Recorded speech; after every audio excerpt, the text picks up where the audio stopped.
your sister, your aunt, your daughter, and mom to some, grandmother to some. This is the continuation of my marriage story. Remember in episode 3,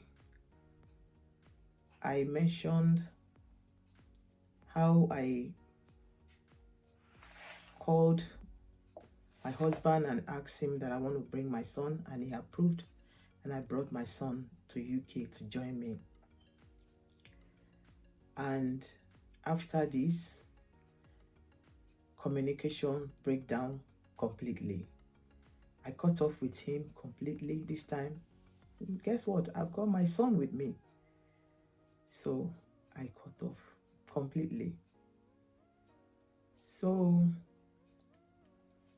he waited a couple of years, 2 years, 2.5 years thereabouts, and he moved on. He said he can't remain as a bachelor, so he remarried. All this my parent told me after. Remember, I said I've stopped talking to him. What's amazed me is my mom told me. My mom said he brought his new wife when he wanted to marry. He brought his new wife to her and introduced her to my parents, and they prayed for them. Don't forget, I mentioned in episode 3 that I said when I told my parents, my dad said, "Oh, it's okay, but if only you can wait." But because I was already tired, I ignored my dad's advice. I did what I had to do. So he took the new wife to my parents because he sees my parents as his own parents. He never stopped caring for them, even though I've left him, even though I've told him I can't wait anymore and I've moved on. Sometimes my parents will call me and they will say, oh, Stephen's dad came to visit us. He brought us some gifts. He gave us money. I just said, okay. There was a time my dad was sick. He went to the hospital to go and visit my dad. And I was told that my dad was asking him, because my dad was very old that time anyway. So my dad was asking him, it's like he knows that he was going. So my dad was asking him that if he died, will he come to his funeral? And Stephen dad replied that, of course, Baba, I will come. Don't let us talk about that now. You are not dying. This is how my parents loved him and they could not let go of him. And there was a time my mom called me and said, oh, Stephen dad took us to Prayer City, my mom and our last born. And he cared for them, he catered for all their need, their hospitality, he funds all the bills. This is the man that I'm not with anymore. But he still see my parents as his parents. He never stopped caring for them. Even my sister testified to this. My sister told me one story one day after. My sister said that was where he was baffled that this man never stopped seeing our family as his family. My sister told me some stories, not everything that we expose on the internet. My sister said he couldn't stop imagining that, what kind of a man is this? Our daughter have left you and you still come to our house. You still see my parents as your parents. You still doing everything, not knowing that God have reason, destiny. And I was in there in my marriage, pretending to be happy because I have got my son now. So I thought everything is okay. I can carry on. I'm complete. Brethren, I was deceiving myself. I was deceiving myself.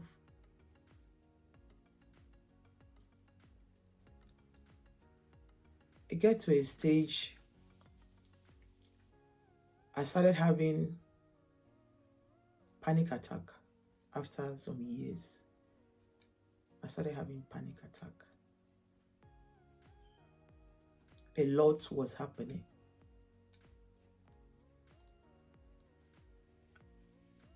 And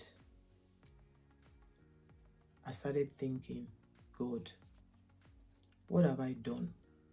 What do you want me to do? Did I do what you want me to do? That was when I now started the prayer that I should have prayed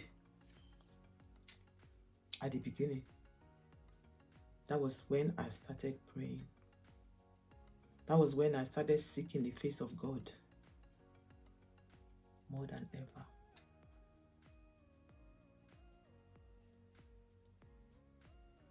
I was, even at this time,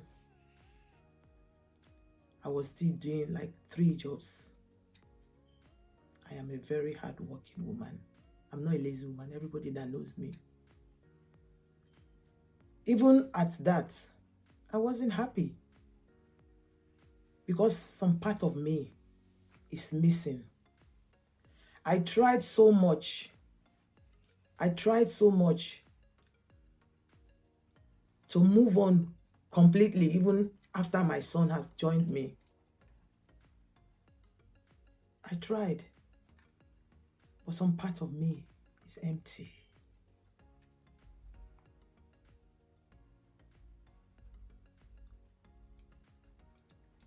I started praying.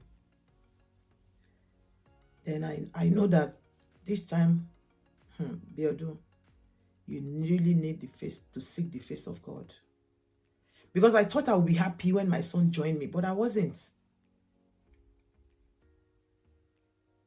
A lot happened, but I'm not going to disclose everything. A lot happened. When I say I started having panic attack, you can imagine. If not for God,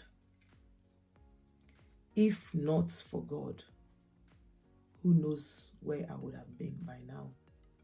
But because God knows his plan and his purpose for my life, but I couldn't wait because I thought, oh, I was getting older, this and this and that. But because he knows his plan and his purpose for my life, so he sustained me. He gave me second chance. He allowed me to see. Brethren, I'm pleading with you, anyone who is planning to separate from their spouses because of one thing or the other, think about it. Sit down, think about it properly, pray about it before you make any move. It's not worth it. Honestly, it's not worth it. Any journey that you want to embark on and all of you cannot go, this is just an advice. Please think about it. I am lucky today because God gave me second chance. It's not everybody that is lucky. I knew somebody that have the same story as me, but did not have second chance that God gave me. This is not film. This person told me by herself the same story.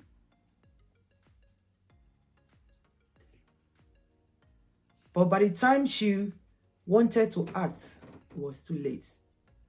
The spouse died a week before she decided to make a move. A week. So she did not have second chance that I have today. And that's why God is telling me to share my testimony to his own glory. Because he wants to restore homes through my story. And he only will take the glory. Please, brethren, I am pleading with you again. Any journey that you want to embark on that will cause you from separating from your spouse, please think about it properly. Until I come your way again, my name remains Abiodun Obiade, the wife of Frederick Olami Obiade.